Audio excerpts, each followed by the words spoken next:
स्त्रियांनी चूल आणि मूल सांभाळावं सायलेंट टाकलाय अजिबात नाही. तर स्त्रिया ह्या व्यापक बनल्या पाहिजेत.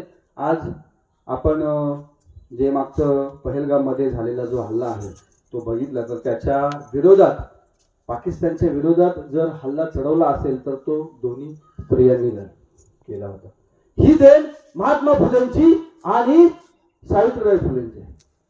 त्यांनी कष्ट करून त्यांनी अंगावरती दगडमाती झेलून स्त्री शिक्षणाचा पाया जर या भारतात या महाराष्ट्रात रोवला नसता तर या स्त्रिया इथं ज्या संख्येने जास्त बसल्या त्या आणि या देशामध्ये आज युद्धासाठी देखील आमच्या स्त्रिया भरपूर आहेत. स्त्रियाच आमच्या पुढे आहेत, आमच्या महिलाच पुढे आहेत आणि पुरुष अजून बाकी आहेत. म्हणजे हा पाया जो रोवलाय हा सावित्रीबाई फुले आणि ज्योतिबा फुले यांची देण आहे. कारण त्यांनी जर स्त्री शिक्षणाचा पाया रोवला नसता तर आज महिला पायलट आहेत, महिला विमान चालवत आहेत, महिला ट्रेन चालवत आहेत, महिला गाडी चालवत आहेत, महिला कमांडो आहेत, महिला कर्नल आहेत, महिला शिक्षक आहेत, महिला राष्ट्रपती आहेत, महिला या देशाच्या मुख्यमंत्री आहेत, राष्ट्राच्या मुख्यमंत्री देशाच्या पंतप्रधान आहेत. किती महिलांचं स्थान मोठं आहे. पण आम्ही विसरून जातो की महात्मा फुले आणि सावित्रीबाई फुले यांनी हे जे काम केलंय ते आम्हाला कळतच नाही आणि त्यांच्या मुलं आम्हाला एवढं मोठं योगदान भरी योगदान आहे. आणि जर का महिलांनी सनातन लोकांचं ऐकलं असतं आणि त्या चूल आणि मूल सांभाळत असत्या तर आज पाकिस्तानची लढाई जी महिलांनी दिली असती ती दिली असती का? नसती दिली. महिला आजपर्यंत राष्ट्रपती झाल्या असत्या का? आमदार झाल्या असत्या का? खासदार झाल्या असत्या का? मग महिलांनी सावित्रीबाई फुलेचं आणि महात्मा फुलेंचा विचार अंगीकारला पाहिजे, त्यांच्या विचारांचं आचरण केलं पाहिजे. आपण आचरणकर्ते व्हायला पाहिजे असं मला वाटतं. दुसरा मुद्दा, महात्मा फुले आणि सावित्रीबाई फुलेंचा स्त्री शिक्षणाचा आणि शिक्षणाचा पाया रोवल्यानंतर दुसरे महापुरुष, या देशामध्ये सरमशाही होती, या देशामध्ये वतनशाही होती, या देशामध्ये या राष्ट्रामध्ये अनेक श्रीमंत लोक गरिबांवरती अन्याय करत होते. मग त्याच्यात मोगल पण होते, सरमशाह पण होते, निजामशाह पण होते, आदिलशाह पण होते आणि या देशामध्ये आपल्यातले मराठेशाही पण होते. छत्रपती शिवाजी महाराजांनी अन्यायाच्या विरोधामध्ये या ठिकाणी पहिलं वतनाऐवजी वेतन तयार केलं आणि बहुजनांचं राज्य या देशामध्ये निर्माण केलं.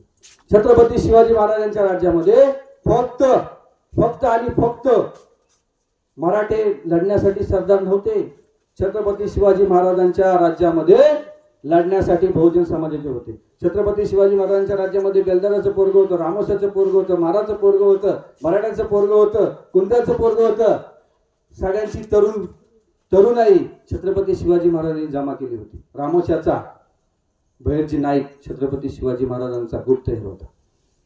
छत्रपती शिवाजी महाराज जंगलामध्ये गेले आणि जंगलामध्ये विटी दांडूचा खेळ खेळायचे. सगळे लोक एकत्रित जमायचे, सगळे तरुण पोरं आणि विटी दांडूचा खेळ खेळायचे. सांगायचे गावामध्ये लोकांना की आम्ही चाललोय जंगलामध्ये वरती, आम्ही विटी दांडूचा खेळ खेळतोय. लोकांना असं वाटायचं हा पोरं गेलेत वरती विटी दांडूचा खेळ खेळतोय.